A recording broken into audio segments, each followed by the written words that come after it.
আসসালামু আলাইকুম। সবাই কেমন আছেন? আশা করি সবাই ভালো আছেন। আমি আসছি একটি বিয়ের অনুষ্ঠানে। আসলে এখানে দাওয়াত ছাড়াই আসছি। তো মূলত আরব দেশের বিয়ে অনুষ্ঠানগুলো কেমন হয় তা একটু তুলে ধরার জন্য। তো এখানে খাবারের আইটেম করেছে গরুর গোশ। তো খাবারটা আসলে খুবই সুস্বাদু হয়েছে। তখন খাবারের ভিডিওটা করতে ভুলে গিয়েছিলাম। তো আপনারা দেখতেই পাচ্ছেন এখানে বিয়ের গান হচ্ছে এবং আরবিরা দেখুন কীভাবে ঢোল বাজাচ্ছে, বাচ্চারা আনন্দ করতেছে। আসলে এখানে বিয়ের অনুষ্ঠানে কোনো দাওয়াত হয় না আরব দেশেতে। মূলত এখানে বিয়ের অনুষ্ঠানে হলে ওনারা খাবারও যখন আয়োজন করে, খাবার যখন পরিবেশন করে, ওনারা তখন এই উপরে গুলি মারে, গুলির সাউন্ড শুনে যারা আসে। আবার খাবার যখন বেশি হয়ে যায় তখনও গুলি মারে উপরে মানুষ আসার জন্য। এটা হচ্ছে আরব দেশে ওমান।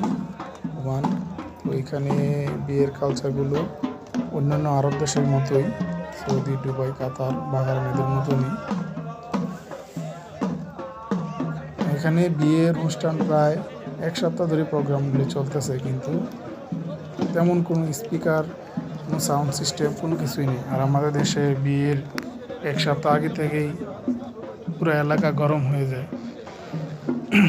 এখানে অনেক দেশের থেকে লোক আসছে, বাহারাইন, কাতার, কুয়েত, দুবাই, বিভিন্ন শেখেরা আসছে এখানে। এখানে বিয়েগুলো একদম সাদামাটাই হয়, তেমন কোনো জমজমাট হই হুল্লোড় থাকে না।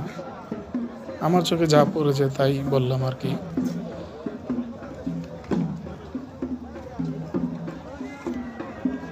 এখানে বিয়ের অনুষ্ঠানগুলোতে আসলে খুবই একটা অন্যতম একটা মজা লাগে, দেখতেই পাচ্ছেন।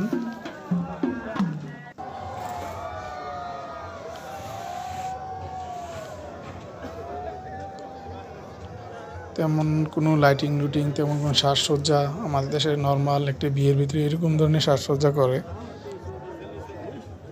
আর এরকম ধনীর যদি হতো তাহলে তো কথাই ছিল না।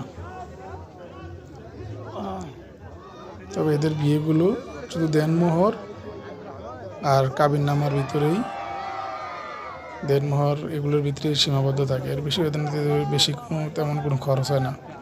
এখানে দেখেন কিভাবে বরের জন্য টাকা তুলছে, কিভাবে আরবিরা টাকা দিচ্ছে, দেখতেই পাচ্ছেন।